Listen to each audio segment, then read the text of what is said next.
చేసిన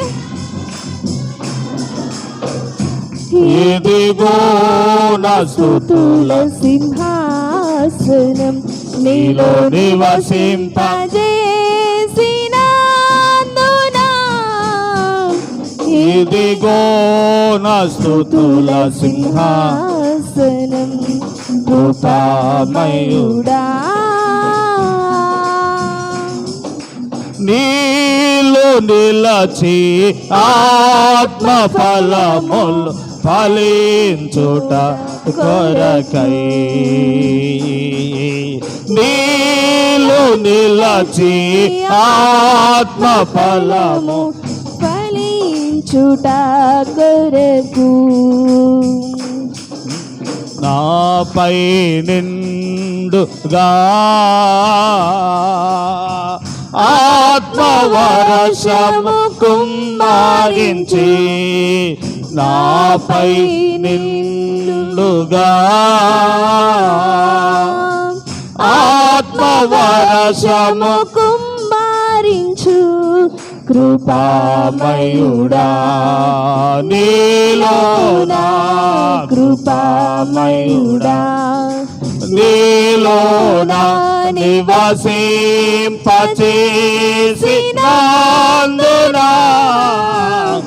ఇదిగో నా స్తుతుల సింహాసనం నీలో నివసింపచేసినందున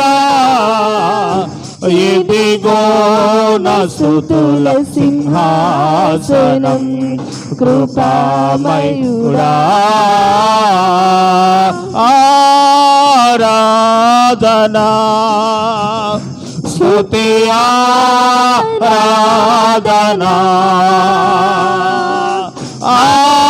ఆరాధనా ఇదిగో దేవుని ఆత్మ మీ మధ్యలో సంచరిస్తూ ఉంటుండగా ఆయన మన మధ్యలో దాటి వెళుతూ ఉంటుండగా యెహోవా అభిషేకము ఆయన శక్తి ఆయన బలము నిన్ను కమ్ముకొనును గాక. ఏ విషయంలో నువ్వు బలహీనడము, ఏ విషయంలో బలహీనురాలువు, ఆ విషయంలో ప్రభుని ఆరాధిస్తూ ఉంటుండగా నేను శక్తిమంతుడిగా చేసిన దేవుని ఆత్మ దేవుని శక్తి నీ మీదకి వస్తూ ఉంటుండగా ప్రభుని స్తుతిద్దాం. నా ఆరాధన ఆరాధన స్తుతి ఆరాధన ఆరాధన స్తుతి ఆరాధనా ఆరాధన స్తుతి ఆరాధన ఆరాధన స్తుతి ఆరాధన. ప్రేమ నమ్మకం కలిగిన మా దేవ, పరిశుద్ధుడైన మా తండ్రి, మరొక దినం మీ ఆవరణలో ప్రవేశించి మిమ్మల్ని ఆరాధించడానికే స్తుతించడానికే మీరు మాకు ఇచ్చిన ఈ మంచి అవకాశం నాకే మీకు స్తోత్రాలు. ఇంకెక్కువగా ఆరాధించగలిగినట్లుగా అనేక మేలులు ఆశ్చర్య కార్యాలు మీరు మా పట్ల చేసి మీరు మహిమనుంది వచ్చిన బిడ్డలను దీవించి యేసు ప్రభువా మీ దీవులు దయచేయమని యేసు ప్రభువారి పేరట అడిగి వేడుకుంటున్నాము తండ్రి, ఆమేన్. కూర్చున్నామండి. హలో ప్రియులారే, సమయంలో కొన్ని నిమిషాలు దేవుని వాక్యాన్ని మనం విందాం. క్లుప్తంగా కొన్ని మాటలు మీకు జ్ఞాపకం చేస్తాను.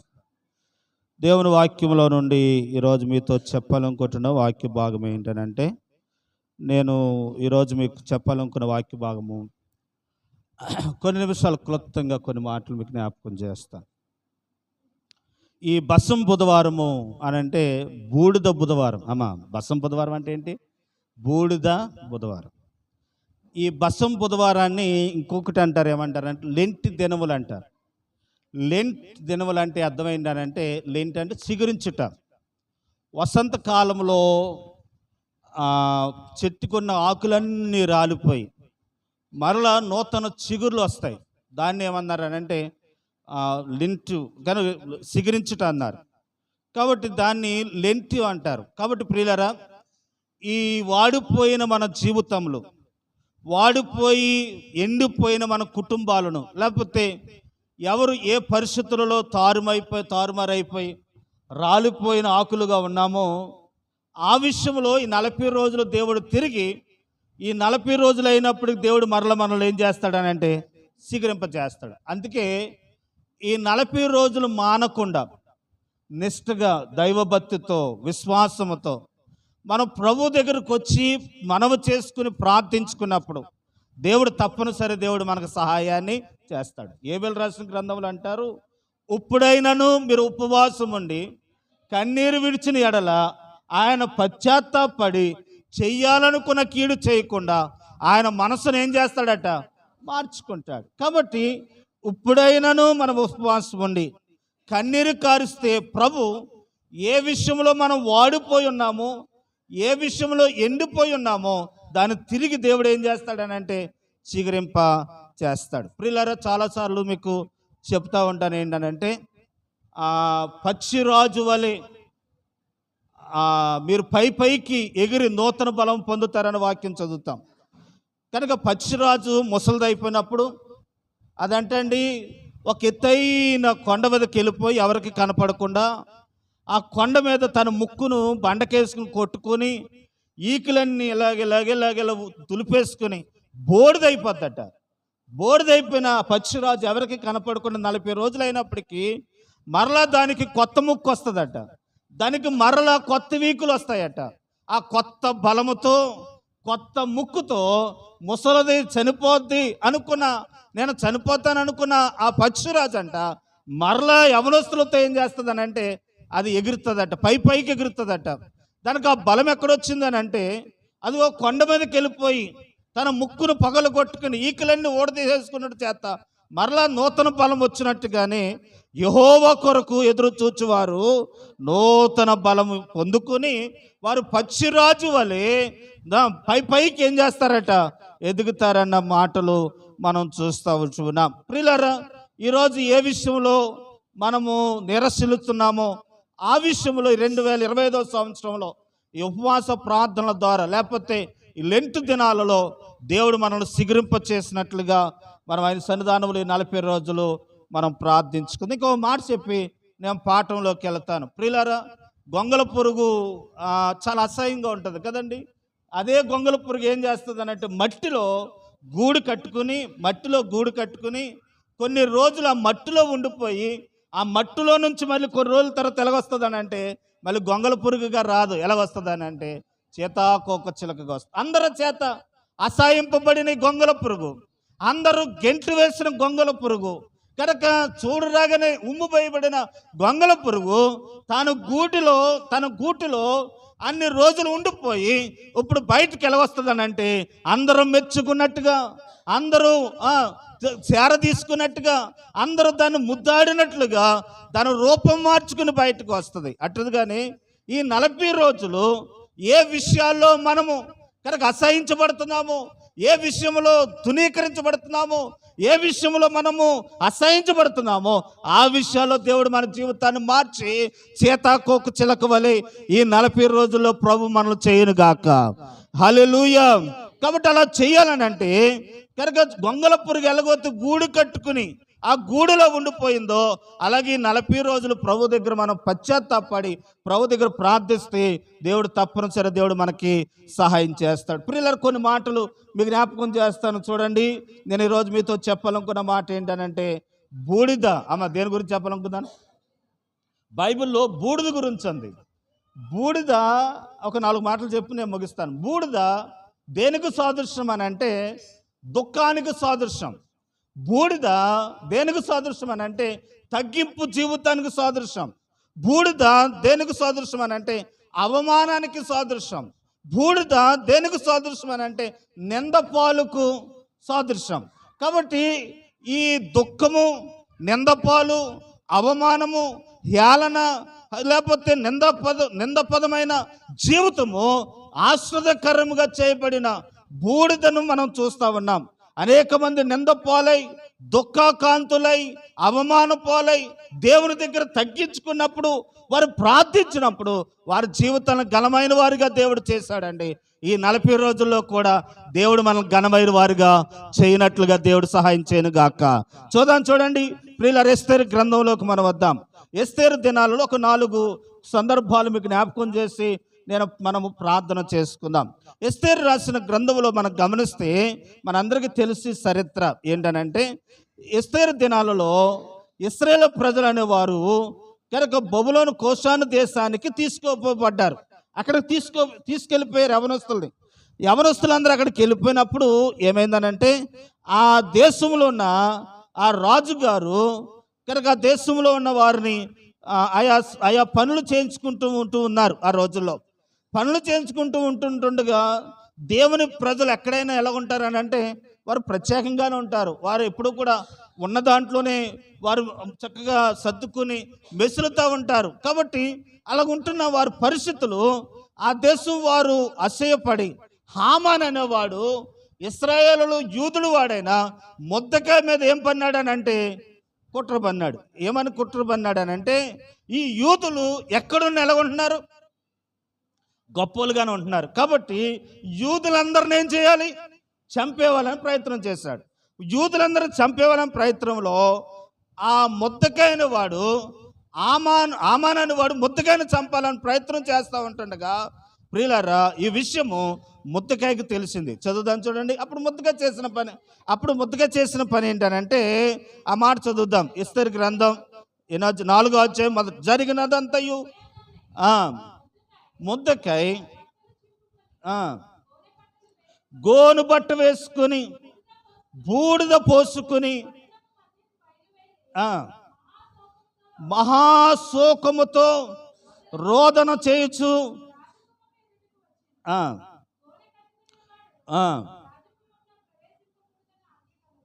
చాలు, నేను వివరిస్తాను చూడండి. ఈ మొర్దెకైకి ఈ విషయం తెలిసిందంటే ఏమనంటే, యూదులందరినీ హామాన్ అని వాడు ఏం చేస్తున్నాడట, చంపేపోతున్నాడు అనే విషయం తెలిసిన తర్వాత ఏమండి హామాన్ అనేవాడు ఇప్పుడు ఆడు ఏ స్థాయిలో ఉన్నాడు అని అంటే మంత్రి గారి స్థానంలో ఉన్నాడు. రాజుగారి తర్వాత రాజు స్థానంలో ఉన్నాడు. రాజు తలుసుకుంటే ఎవరేం చేయగలరండి? కాబట్టి ఈ రాజు మంత్రి ఈ హామాన్ అనేవాడు యూదులందరూ చంపాలని ప్రయత్నం చేయగా మొర్దెకై చేసిన పని ఏంటనంటే, ఆ విషయం తెలుసున రాగానే వెళ్ళి బూడిద వేసుకుని తన ప్రశస్తమైన వస్త్రాలు తీసివేసి, తన తెల్లని వస్త్రాలు తీసివేసి, ప్రశస్తమైన వస్త్రాలు తీసివేసి బూడిద వేసుకుని గోను పట్ట కట్టుకుని అంగలార్చాడటండి. దేవుని దగ్గర మొర్ర పెట్టగా దేవుడు చేసిన మేలేంటి చెప్పనా ప్రియులారా? ఏ హామానొత్తే మొర్దెకైని చంపాలని ప్రయత్నం చేశాడో అదే హామాను తాను తీసుకున్న ఊరుకొయ్యి మీదే తనేమయ్యాడనంటే ఉరి వేయబడ్డాడు. అలాగే వేయబడటానికి కారణం ఏంటనంటే, మొర్దెకై కనుక వచ్చిన పరిస్థితిని జ్ఞాపకం చేసుకుని దేవుని దగ్గరకు వచ్చి బూడిద వేసుకొని గోనె బట్ట కట్టుకుని అతడు అంగలార్చినప్పుడు దేవుడు అతనికి ఏమిచ్చాడనంటే గొప్ప జయమిచ్చినట్లుగా మనం చూస్తూ ఉన్నాం. ఈ సందర్భం వింటున్న దేవుని బిడ్డలారా, మన విషయాల్లో కూడా ఏ విషయాల్లో అయితే అపజయాలు వస్తున్నాయో ఇక్కడ ఒక సందర్భాన్ని జ్ఞాపకం చేస్తున్నాను. హామాను మొర్దెకైని చంపాలని ఇక్కడ సందర్భాన్ని బట్టి మొర్దెకై ఇప్పుడు ఏం చేశాడు, గోనె బట్ట కట్టుకొని బూడిద వేసుకుని ఏం చేశాడట, అంగలార్చిన దానికి దేవుడు తనకు సహాయం చేసిన ఆ దేవుడి మొర్దెకైకి సహాయం చేసినట్టుగా మనకున్న అక్కర దేవుడు తీర్చాలనంటే, మనకున్న సమస్యలో దేవుడు మనకు సహాయం చేయాలనంటే మనం ఏం చేయాలి తెలుసా? ఇదిగో మొర్దెకై వలె మనము కూడా గోనె బట్ట కట్టుకొని బూడిద వేసుకొని ప్రభు దగ్గర ఏం చేయాలట, అంగలాడు. బూడిద తెచ్చామా, గోనె బట్ట తెచ్చామా అని అంటే ప్రియులారా ఈ రెండు మాటలు మీకు జ్ఞాపకం చేస్తాను. బూడిదనగా తగ్గించుకొని గోను పట్టనగా దేవుడి దగ్గర లోబడి ఈ రెండు లక్షణాలు కలిగి ఉండి ఆయన దగ్గర ఎప్పుడైతే ప్రార్థన చేస్తామో ఇదిగో మొర్దెకైకి దేవుడు సహాయం చేసినట్టుగా ఈరోజు మనకు కూడా దేవుడు ఏం చేస్తాడు? ఈ వాక్యం వింటున్నా దేవుని బిడ్డలారా, ఎన్నో సంవత్సరాల నుండి ఏ విషయాల్లో అవమాన పాలవుతున్నారో, ఏ విషయంలో హేళన పాలవుతున్నారో, అది అనారోగ్య పరిస్థితే కావచ్చు, లేదా అప్పుల పరిస్థితే కావచ్చు, లేకపోతే ఏ సమస్య అయినా ఆ సమస్యకి పరిష్కారం ఏంటి చెప్పనా? మొర్దెకై గోనె బట్ట కట్టుకొని బూడిద వేసుకొని ఇరిగిన నలిగిన హృదయంతో అంగలార్చిన మొర్దెకై వలె మనము కూడా 40 రోజులు దేవుని దగ్గర అంగలారిస్తే ప్రభు మనకున్న సమస్యలు కూడా ఏం చేస్తాడు? తీరుస్తాడు. అందరూ ఒకసారి దేవుని స్తోత్రం ఇద్దామండి.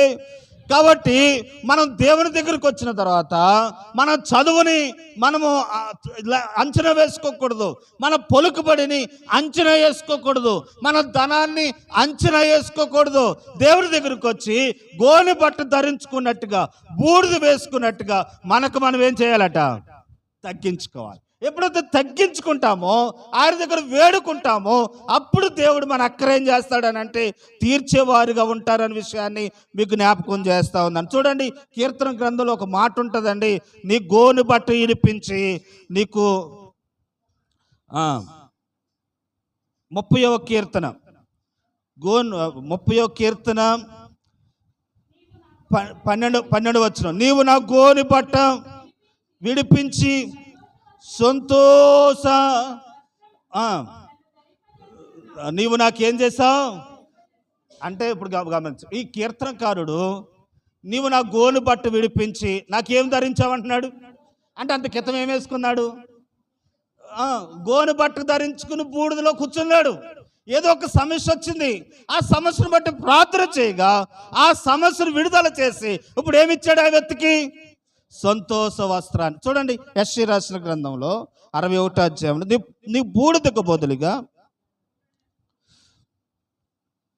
యెషయా రాసిన గ్రంథం 61వ అధ్యాయము 61వ అధ్యాయం 3వ వచనం, సియోనులో దుఃఖించు వారికి ఉల్లాస వస్త్రమును ధరింపచేయుటకును బూడిదకు ప్రతిగా ఆమె ఏమిస్తాడట?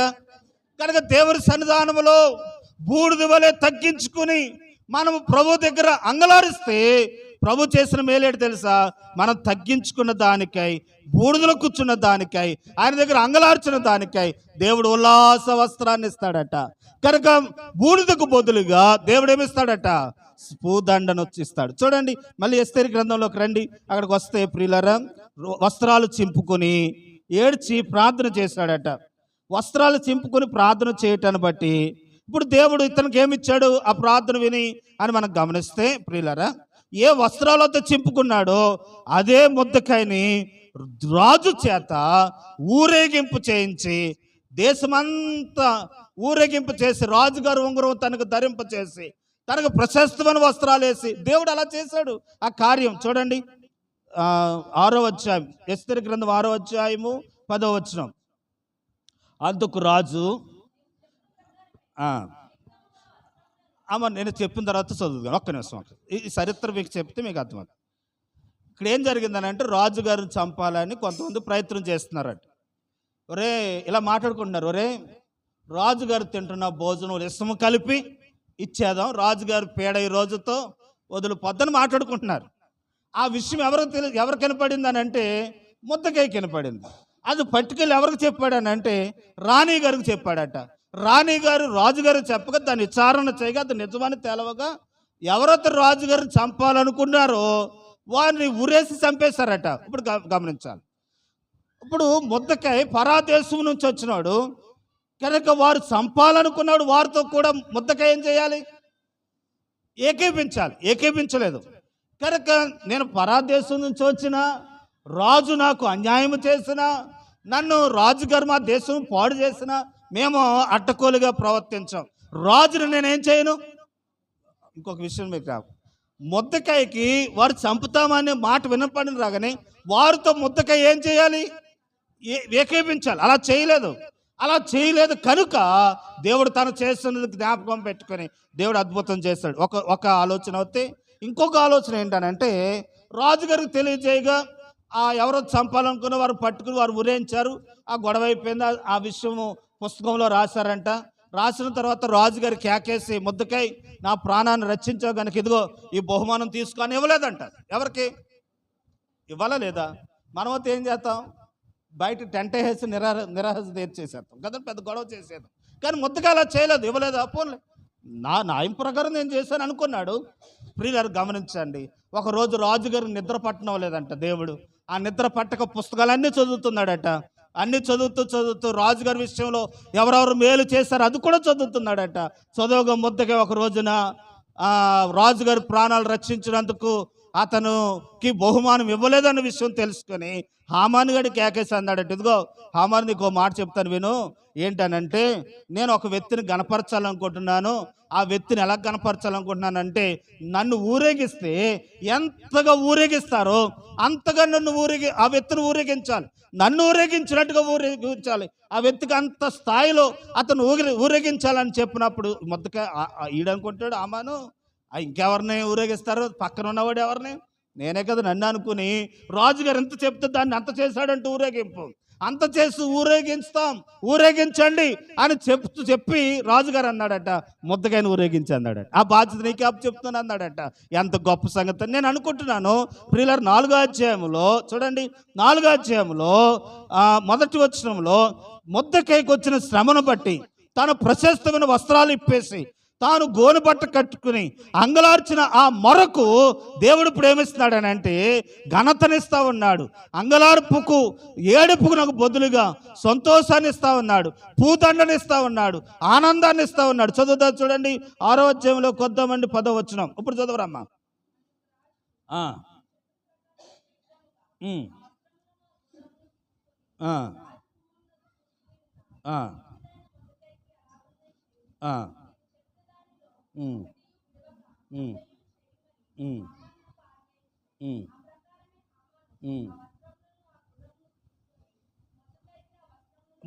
మొద్దకాయ వస్త్రములను నేను ఎలాగంటున్నానండి, మొద్దకాయ చేసిన ప్రార్థనకు తాను దేవుని కొరకు వస్త్రాలు చింపుకుని గోను బట్ట కట్టుకున్నందుకు ఇప్పుడు దేవుడు ఏమిచ్చాడు చెప్పాలి. రాజు వస్త్రాలు ఇచ్చాడు, గుర్రం మీద ఊరేగింపిచ్చాడు, తను కిరీటమునిచ్చాడు, తాను కనుక ప్రశస్తమైన వస్త్రాలు ధరింప చేస్తారు. దేన్ని బట్టి ఇదంతా ఆశ్రమం ఎక్కడి నుంచి వచ్చి ఉంటుంది చెప్పాలి. అతడు గోను బట్ట కట్టుకుని అదంటాడు అసయ్య బూడిదకు బదులుగా దేవుడు ఏమిస్తాడట, పూదండని, బూడిదకు బదులుగా పూదండనిస్తానని నీ గోని బట్ట ఇప్పి నీ గోని బట్ట విడిపించి నీకేమిస్తాడట. ఈ రోజు ప్రియులారా ఏ విషయంలో దుఃఖిస్తా ఉన్నారో, ఏ విషయంలో బూడిద వలె తల వంచుకుని బాధపడతా ఉన్నారో అది మీకు జయం అవ్వాలనంటే, మీరు తలెత్తుకుని వారిగా ఉండాలంటే, మీ అవమానం తొలగించబడాలనంటే, మీ ఏడుపు పోయి సంతోషం రావాలనంటే ఈరోజు చేయవలసిన పని ఏంటి తెలుసా? ఇదిగో ముద్దకే అంగలార్చినట్టుగా గోను బట్ట కట్టుకుని ఏ దేవుడి సన్నిధిలో ఏడ్చినట్టుగా నీ సమస్య కొరకు ఏడువు. ముద్దకాయకు దేవుడు సహాయం చేసినట్టుగా ఈరోజు దేవుడు నీకు కూడా ఇంకేం చేశాడు తెలుసండి. ఈ అధ్యాయంలో మనం చూస్తామండి ప్రియులారా. చూడండి 9వ అధ్యాయంలో 9వ అధ్యాయం 21వ వచనం, యూతులందరికీ పండుగ అయిపోయిందంట, పండుగ వాతావరణం వచ్చిందంటండి. కనుక చదువుదాం చూడండి.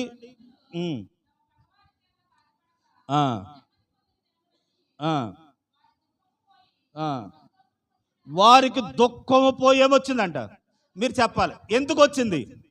దుఃఖం పోయి సంతోషం ఎందుకు వచ్చింది? మీకు అర్థం అవ్వలేదు మాట. అందరూ ఒకసారి దేవుని స్తోత్రమా.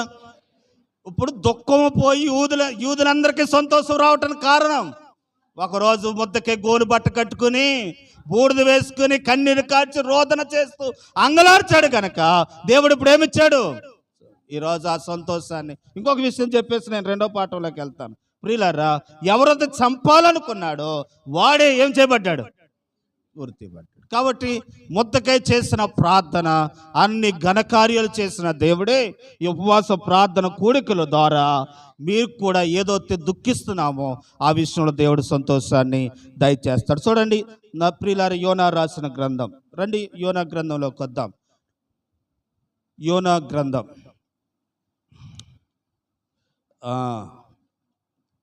యోనా గ్రంథం చెప్పాం 3వ అధ్యాయము 6వ వచనం. ఆ సంగతి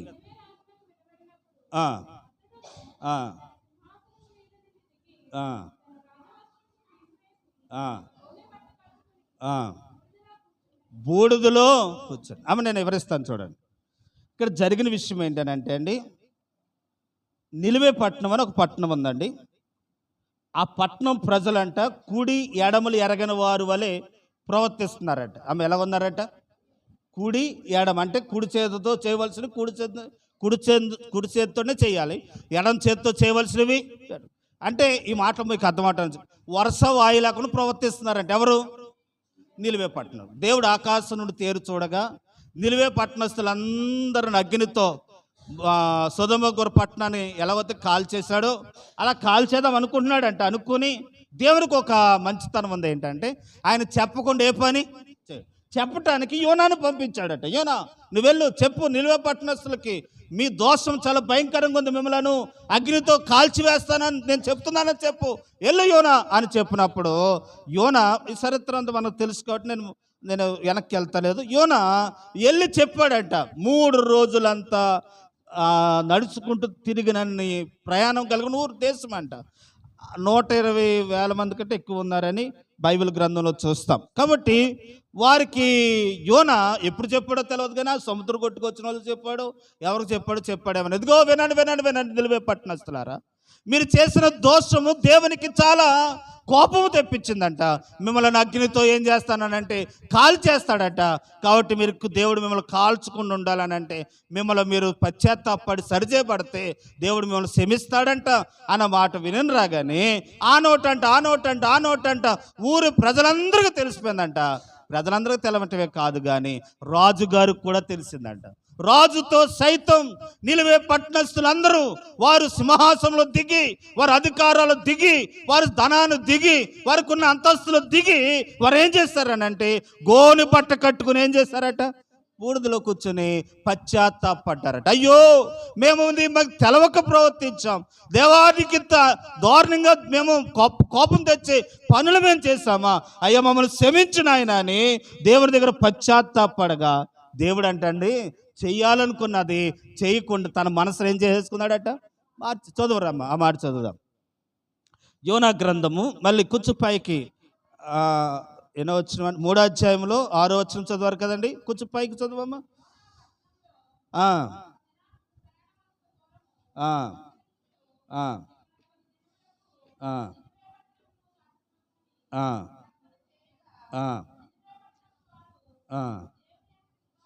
దేవుని యందు నిలివే పట్టణస్తులు దేవుని యందు విశ్వాసం ఉంచి ఉపవాస దినములు చాటించి గనులేమి అలుపులేమి అందరూ గోను బట్ట కట్టుకుని నిలివే రాజుకు వినపడినప్పుడు అతడును తన రాజు వస్త్రములు తీసివేసి గోను బట్ట కట్టుకొని ఏం చేశాడట. అలా చేయటం వల్ల వచ్చిన ప్రతిఫలం ఏంటి తెలుసా? దేవుడు చేయాలనుకున్న ఉగ్రతను కురిపించకుండా దేవుడు నిలివే పట్టణస్తులను ఏం చేశాడటండి. నేను ఈ మాట మీకు ఇలాగూ ఉదాహరిస్తున్నాను. ఏంటంటే మనం చేసిన అతిక్రమంలో కూడా దేవునికి ఏం తెస్తాయంట, ఏం తెచ్చినాయంట? కోపం. బైబిల్ ఒక మాట ఉంది, ఆయన దయ ఆయుష్కాలం అంతా ఉంటుందంట, ఆయన కోపము ఆ నిమిషం చాలు భూమి నాశనం అవటానికి, లేకపోతే మనం నష్టపోవటానికి. ప్రియులారా, దేవుని దయ, ఆయన దీర్ఘశాంతం చాలా గొప్పది. ఆయన వెంటనే కోప్పడడు, వెంటనే ఆయన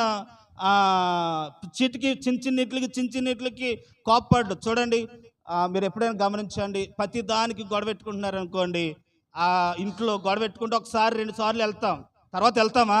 వాళ్ళు అంతేరా, అలాగే ఉంటారా, అలా ఇలా కేకలు వేసుకుంటా అని అంటారు. ప్రియుల విలువ ఉండదు. కానీ ప్రభు ప్రతి చిన్నదానికి పెద్దదానికి కోపం ఇచ్చాడు. ఆయన దయ ఆయుష్కాలం అంత ఉంటుంది, కానీ ఒకసారి చూస్తాడట.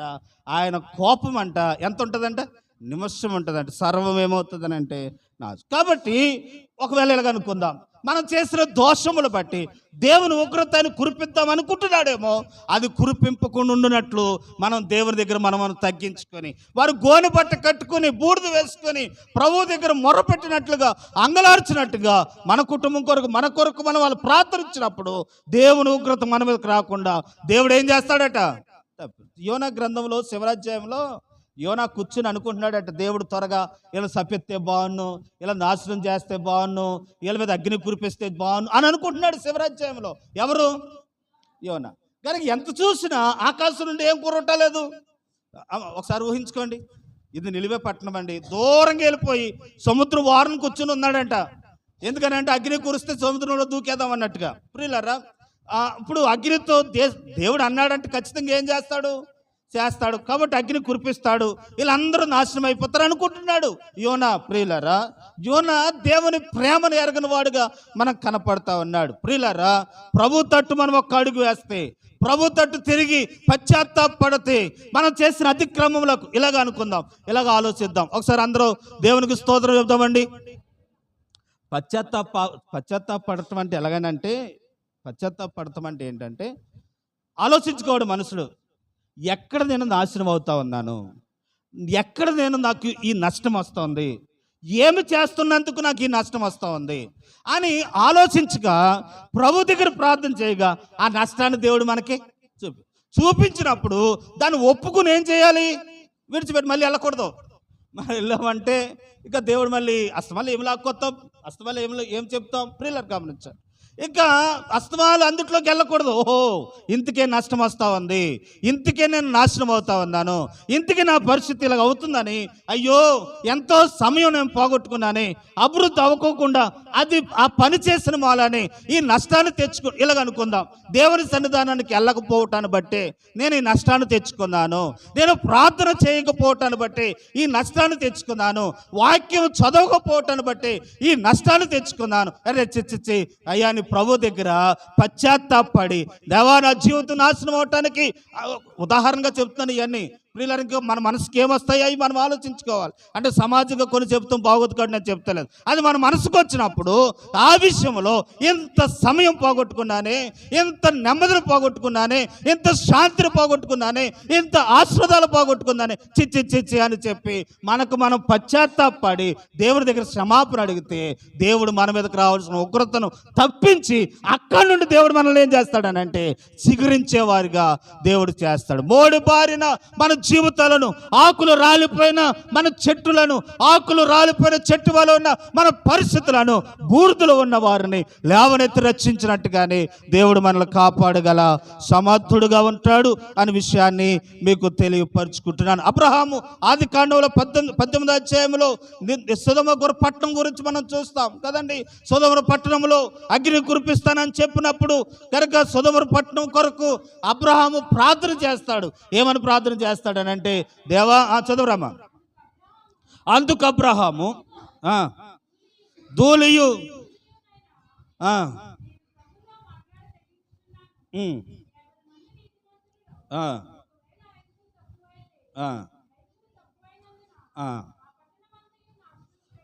అమ్మ నేను ఎవరిస్తాను చూడండి, టైం లేదు కాబట్టి నీకు చదివించలేదు అమ్మ, ముందుకెళ్ళి. సొదొమ పట్టణమును చూడగా అక్కడ కూడా వర్షవాయు లేకుండా ప్రవర్తిస్తూ ఉన్నారండి ప్రజలు. వర్షవాయు లేకుండా ప్రవర్తిస్తున్న ప్రజలు అగ్నితో దేవుడు కాల్చేద్దామని ఆ రోజుల్లో ఆయన చెప్పకుండా ఏ పని చేయడు కదా. ఇప్పుడు ఎవరికి చెప్పాడనంటే అబ్రహాము చెప్పాడట. అబ్రహాము ఇప్పుడు దేవుడి దగ్గర సాగిలు పడతా ఉన్నాడు. ఇలా అన్నాడు, దేవా బూడిదని, దుమ్ముని, మట్టిని, ఎందుకు పనికిరాని పురుగు లాంటి వాడైనా నేను మీ దగ్గర తెగించడానికి మాట్లాడుతున్నాను, నా మాట వింటావా ప్రభు అని అంటున్నాడు. బూడిద వేసుకోలేదు అమ్మా, దుమ్ము వేసుకోలేదు. ఎలా పోల్చుకున్నాడు అంటే ఇప్పుడు ఏం చేశాడు అబ్రహాం చెప్పాలి, తగ్గించుకున్నాడు. ఆ తగ్గింపు చేసిన ప్రార్థన సొదొమ పట్టణంలో ఉన్న లోతును దేవుడు ఏం చేశాడు అని అంటే రక్షించాడు. ఈరోజు మనము కూడా బూడిద వేసుకోవాల్సిన పని లేదు, గోను బట్ట కట్టుకోవాల్సిన పని లేదు, కానీ అబ్రహాం వల్ల తగ్గించుకొని మనం ప్రార్థన చేస్తే దేవుడు మనకు సహాయం. ఇంకో చివరిగా మాట చూపిస్తాను చూడండి. ఏబు పరిస్థితి చాలా తారుమారు అయిపోయిందండి. కానీ ప్రియులారా, ఒక్కొక్కసారి నీతిమంతులకు కూడా కష్టాలు వస్తాయండి. నీతిమంతులకు రావా బలహీనతలు? నీతిమంతులకు రావా అమ్మ చెప్పాలి కనుక నీరసాలు వస్తాయి. చూడండి, ఏబు కూడా పరిస్థితిలో అనారోగ్యం వచ్చింది. 42వ అధ్యాయం ఏబు గ్రంథం 42వ అధ్యాయం 2వ అధ్యాయం ఏబు అంటున్నాడు, నేను బూడిదలో వంటి వాడినైతిని అని దేవుని దగ్గర 6వ వచనం అమ్మ 40 నన్ను నేను అసహించుకొని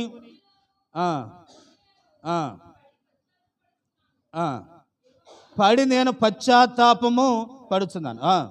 యెహోవా ఏబుతో ఆ మాటలు పలికిన తర్వాత చాలు పలికిన తర్వాత ఏబు యెహోవాతో పలికిన తర్వాత 10వ వచనం ఏబు తన స్నేహితుల నిమిత్తం ప్రార్థన చేసినప్పుడు యెహోవా అతనికి శ్యామస్థితిని మరలా మరి ఏబునకు పూర్వం కలిగిన దానికంటే రెండంతలుగా అధికముగా యెహోవా అతనికి. కనుక చూడండి, ఈ మాట క్యాచ్ చేయాలి, పట్టుకోవాలి. తాను దేవుడి దగ్గర అడుగుతూ ఉన్నాడు. నీతిమంతుడే, యథార్థవంతుడే, ఏ పాపము లేనివాడే అయినా అనుకుంటున్నాడు. ఏమనుకుంటున్నాడు అంటే, దేవా నేను ఇంత శిక్ష అనుభవించడానికి నేనేమో తప్పు చేశానేమో అని దేవుడి దగ్గర ఏం పడుతున్నాడట, పశ్చాత్తాపడుతూ ఉన్నాడు. పశ్చాత్తాపడుతున్న ఆ సందర్భం దేవుడు చూసి ఇప్పుడు ఏం చేశాడనంటే రెండింతలుగా ఏబును ఆశీర్వదించాడు. ఈ రెండింతల ఆశీర్వాదం ఎందుకు వచ్చింది చెప్పాలి. బూడిదలో కూర్చుని చదవరా, బూడిదలో కూర్చుని పడి పశ్చాత్తాపం పడుచున్నానని యెహోవా దగ్గర అంటూ ఉన్నాడు. ఈరోజు ఏబు లాంటి భక్తుడే పశ్చాత్తాపడతా ఉంటుంటే మనం ఏ పాటు వారమండి. కాబట్టి ప్రభు దగ్గర పశ్చాత్తాపడదాం. ఇలాగనుకుందాం, నీ కళ్ళ ద్వారా, నీ తలంపుల ద్వారా, నీ నోటి ద్వారా, నీ నడక ద్వారా, నీ చేతుల ద్వారా, నీ ప్రవర్తన ద్వారా ఇతరులను గాయపరిచిన సందర్భాలు ఏవైతే ఉన్నాయో దాన్ని బట్టి నువ్వు ఉగ్రత పాలు కాక మునిపే ప్రభు దగ్గర ఏం చేయాలి, పశ్చాత్తాపడకపోతే శిక్షకు పాత్రం అవుతాం. కనుక శిక్షను ఎవరూ కూడా ఏం చేయలేరట. పాపం ద్వారా వచ్చిన జీతము మరణం. చదువుకున్న వాక్యంలో ఒక్క మాటను చూపిస్తాను చూడండి. ఎబ్రీయులకు రాసిన పత్రికలో, ప్రియులారా సమయం లేదు అయినా నేను ఒక మాట చెప్పేసి నేను ముగిస్తాను. ప్రియులారా చూడండి, 9వ అధ్యాయంలోకి వస్తాయండి. ఆ రోజుల్లో ఎవరైనా తప్పుదనం చేస్తే, ఎవరైనా తప్పు చేస్తే వారు ఏం చేయాలో తెలుసా? ప్రత్యక్ష గుడారం దగ్గరకు వచ్చి పశ్చాత్తాపడి విధానం ఏంటనంటే ఒక ఎద్దునో మేకనో తీసుకొచ్చి దాన్ని బలి చేసి దాన్ని బూడిద చేసి 12వ వచనం మేకల యొక్కయు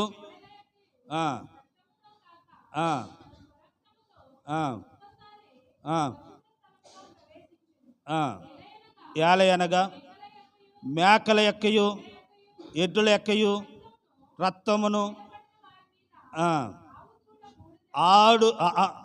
ఆవు తోడ బూడిదను చల్లుటయును. అమ్మ చాలరా, మనం ముందుకు వెళ్ళిపోదాం. చూడండి ప్రియులారా, ఎవరైనా పాపం చేసినప్పుడు పశ్చాత్తాపడాలని చేయవలసిన విధానం తీరు ఏంటి చెప్పరా? అందరూ ఒకసారి దేవుని స్తోత్రమా. ధర్మశాస్త్ర విధానం, ఎవరైనా తప్పు చేస్తే ధర్మశాస్త్ర విధానం ఏంటనంటే, నేను తప్పు చేశానని నాకు మనసుకు అనిపించింది, నేను ఒక ఆవును తెచ్చుకొని ఆవుని యాజకుడి దగ్గరికి, ఇదిగో ప్రత్యక్ష గుడారం దగ్గరికి తీసుకొస్తే ఆ ప్రత్యక్ష గుడారంలో యాజకుడు ఏం చేస్తాడని, ఎరా నువ్వేం తప్పు చేస్తావో చెప్పు అని చెప్పిన తర్వాత వాని చెయ్యి ఆవు మీద పెట్టగా ఆవుని కనుక వధించి ఆవుని బూడిద చేసి ఆ బూడిదని వీడి మీద చల్లుతారట. ఎవరి మీద? పాపం. అప్పుడు వాడు ఆ నాటు నుండి ఏమయ్యాడనంటే పవిత్రుడయ్యాడు. ఒక విషయం గమనించి ఇక్కడ అంటాడు చూడండి, మేకల యొక్కయు కోరుల యొక్కయు రక్తముతో, అమ్మ చదవం కదా 9వ అధ్యాయము 12వ వచనం. మేకల యొక్కయు కోరుల యొక్కయు రక్తముతో కాక తన స్వరక్తముతో ఒక్కసారి పరిశుద్ధ స్థలములో ప్రవేశించును. ఏలయనగా మేకల యొక్కయు ఎద్దుల యొక్కయు రక్తము. ఇది కొంచెం ఎవరిని ఇచ్చేసి నేను ముగించేస్తాను. ఒక మాట వినండి అందరూ ఒకసారి దేవుని స్తోత్రమా. ధర్మశాస్త్ర విధానం ఇది. ఏది? ఆవుని తేవాలి, పశ్చాత్తాపడాలి, దాని మీద చేతులు ఎట్టాలి, వధించాలి, బూడిద చల్లాలి. దేని విధానం చెప్పాలి? ధర్మశాస్త్ర విధానం. ఇప్పుడు జ్వరం వచ్చినోడికి అండి ధర్మమీటర్ పెడతారు. ధర్మమీటర్ పెట్టినప్పుడు ఆ ధర్మమీటర్ చేసిన పని ఏంటి అని అంటే మనకి ఎంత వీట్ ఉందో అంతే, కానీ మనల్ని ఏం చేయదు, బాగు చేయదు. ధర్మశాస్త్రం అలాంటిదే. మన పాపం ఏంటో, పాపం ద్వారా వచ్చిన నష్టం ఏంటో, పాపం ద్వారా వచ్చిన శిక్ష ఏంటో చెప్తుంది, కానీ పాపం నుండి ఏం చేయలేకపోయింది, విడుదల చేయలేకపోయింది. ఇప్పుడు జ్వరం వచ్చినోడికి ధర్మమీటర్ జ్వరం ఏంటో చెప్పింది, కానీ ఆ జ్వరం పోవాలంటే ఇప్పుడు ఏం చేయాలి, ట్యాబ్లెట్ వేయాలి. ఇప్పుడు పాపం చేసినోడు ఇక్కడికి వస్తున్నాడు, వచ్చినోడికి ధర్మశాస్త్ర ప్రకారం వస్తున్నాడు, కానీ వాడు ఏమవుతలేదని అంటే విముక్తుడు కావటలేదు.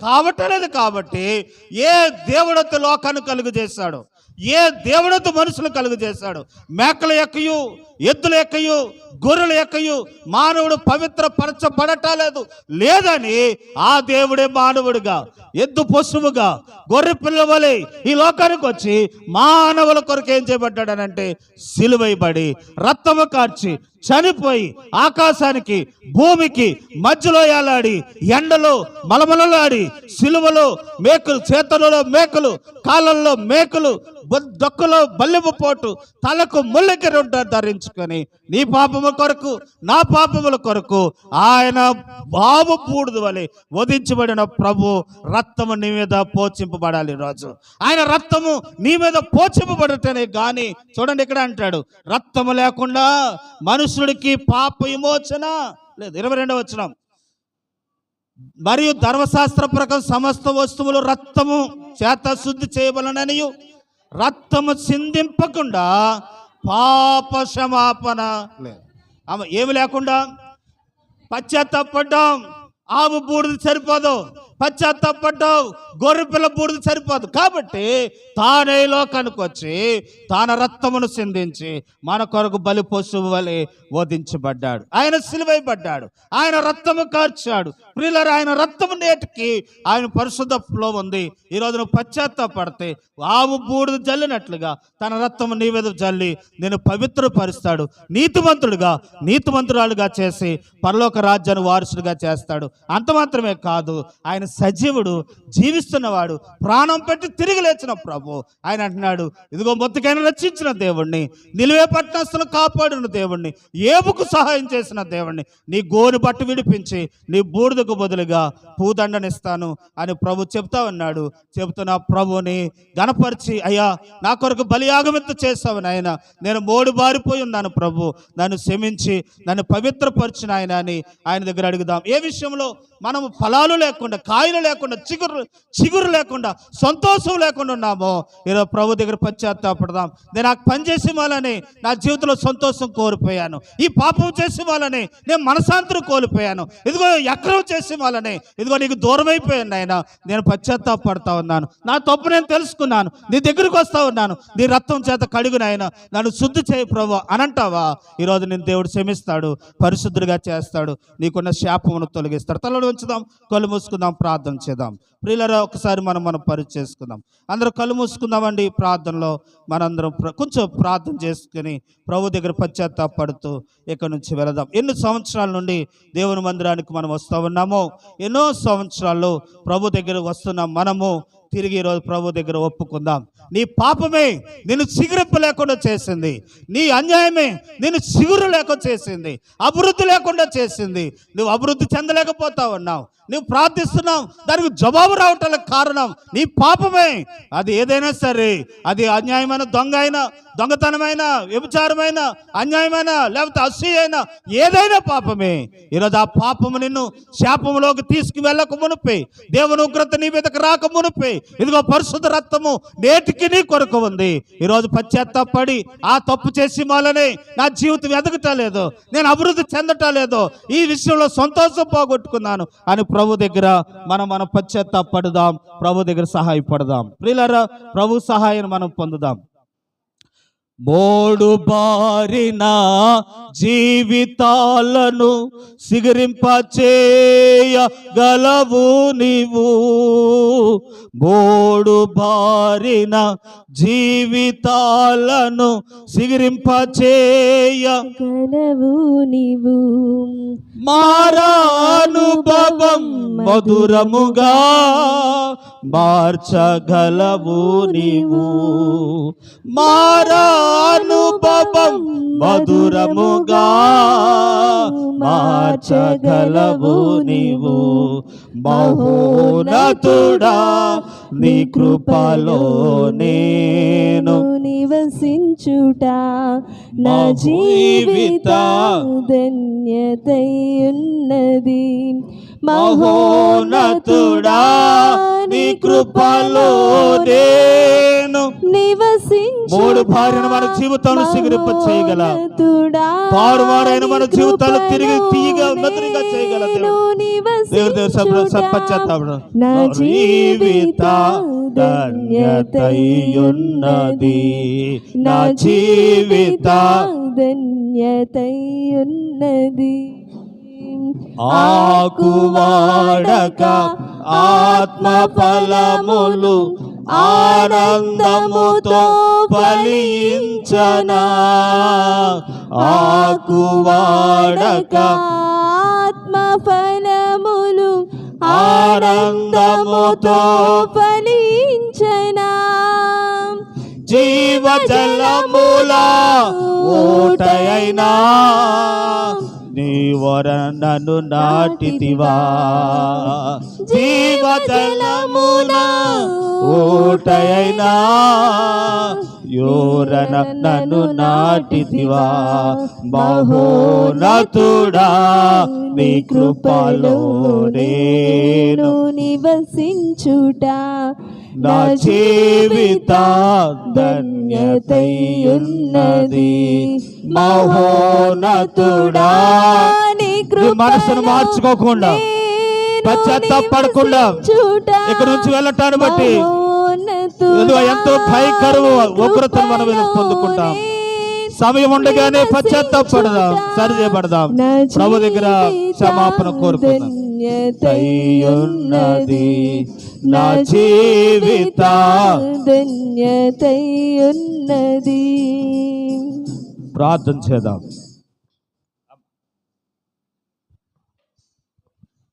ప్రేమ నమ్మకము గల మా పరలోకమందున్న మా తండ్రి, పరిశుద్ధుడైన మా ప్రభువా, కృపగల రాజా, నీకు స్తుతులు స్తోత్రములు నాయన. నాయన 2024 నాయన మా తండ్రి సంవత్సరము ప్రభా, నా తండ్రి ఆ యొక్క ప్రభా లెంటి కాలం నుంచి ప్రభా 2005 సంవత్సరం లెంటి కాలం వరకు మీరు మమ్మల్ని కాచి కాపాడి నాయన లెంటి కాలంలో మమ్మల్ని ప్రవేశింప చేసినందుకు నీ స్తోత్రాలు నాయన. మూడు బారిన నా జీవితాలు మా జీవితాలు చిగురింప చేయండి ప్రభా నాయన. ఇదిగో ప్రభా నా తండ్రి నాయన యోబు బూడిదలో కూర్చుని ప్రార్థిస్తున్నాడు తండ్రి, అబ్రహాము బూడిదలో కూర్చుని ప్రార్థిస్తున్నాడు ప్రభా. అలాగే ప్రభా నా తండ్రి నాయన నినివే పట్టణస్తులు ప్రభా నాయన ఆ యొక్క బూడిదలో కూర్చుని గోనె బట్ట కట్టుకుని నాయన ఆ యొక్క రాజుతో సహా వారు ప్రార్థన చేస్తున్నారు ప్రభా. అలాగే ప్రభా నాయన మా తన ముద్దుకే ప్రభా తనకు వచ్చిన శ్రమల గురించి ప్రభా మా తండ్రి నాయన బూడిదలో కూర్చుండి ప్రార్థిస్తున్నాడు ప్రభా. వారి ప్రార్థనకు ప్రతిఫలముగా ప్రభా వారికి నాయన మీరు చేయమని గ్రహించావు నాయన మా కొరకు ప్రభా నాయన మీరు ఈ లోకానికి వచ్చి నాయన మా ప్రభా తాను తగ్గించుకున్నారు ప్రభా, శిలువ మరణం పొందారు ప్రభా నా తండ్రి నాయన. మేకల ఎక్కయు గొర్రెల ఎక్కయు నాయన మా తండ్రి నాయన వాటితో ప్రభ రక్తం వల్ల నాయన పాప విముక్తి కలదు కానీ నాయన ఒకసారే మా కొరకు నాయన శిలువ రక్తము నాయన మా కొరకు నీవు ప్రభా నాయన బలియాగమైపోయి నీ రక్తము కార్చారు ప్రభా, ప్రాణం పెట్టారు ప్రభా. నీ రక్తంతో నన్ను మమ్మల్ని కడగండి, శుద్ధి చేయండి. మరోసారి నీ సన్నిధికి వచ్చి ఉన్నాం ప్రభా, మరోసారి అడుగుతున్నాం ప్రభా నాయన నీ సన్నిధిలో ప్రభా నాయన ఈ 40 రోజులు ప్రభా నా తండ్రి నాయన మేము ప్రభా నా తండ్రి సన్నిధిలో అడిగిన ప్రతిదీ పొందుకునేలాగిన నాయన మా తండ్రి మళ్ళీ చిగిరింపచేసి మా జీవితాల్ని నాయన ఆనందింపచేయండి, సంతోషపరచండి ప్రభా నాయన. గొప్ప కార్యాలు చేయండి ఆయన. ఎవరికి ఏదో అవసరమో మీకు తెలిసిన ఆయన. బిడ్డలు లేని వారికి బిడ్డలు దయచేయండి ప్రభా, ఉద్యోగాలు లేని వారికి ఉద్యోగాలు దయచేయండి ప్రభా, వివాహాలు జరగాలనుకున్న వారికి వివాహాలు జరిపించిన ఆయన.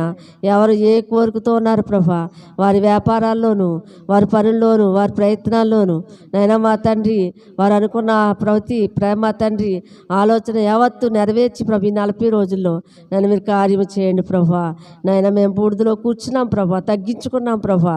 తాను తగ్గించుకుని వాడు హెచ్చించబడతాడన్నావు తండ్రి నాయన. నీ సన్నిధిలో ప్రార్థిస్తున్నాం ప్రభా, మా ప్రార్థన ఆలకించి ప్రతిఫలం దయచేసి నేను ఇంతవరకు చెప్పబడిన వాక్యం నీరు కట్టి ఫలింప చేసి మీరే మహిమా ఘనత ప్రభావాలు పొందుకొని ఈ రాత్రి పాటల్లో వాక్యములో ఆరాధనలో అన్ని విషయాలు మీరు తోడైన విధానాన్ని బట్టి నీ స్తోత్రాలు చెల్లించుకుంటూ ఈ రాత్రి ఎవరిళ్ళకి వాళ్ళు వెళుచుండగా నాయన మీరు రాత్రి ప్రభు దర్శనాల్లో ఉండి మీరు మాట్లాడమని మీరే మహిమా ఘనత ప్రభావాలు పొందుకోమని యేసు పరిశుద్ధ నామమున వేడుకొనుచున్నాము తండ్రి.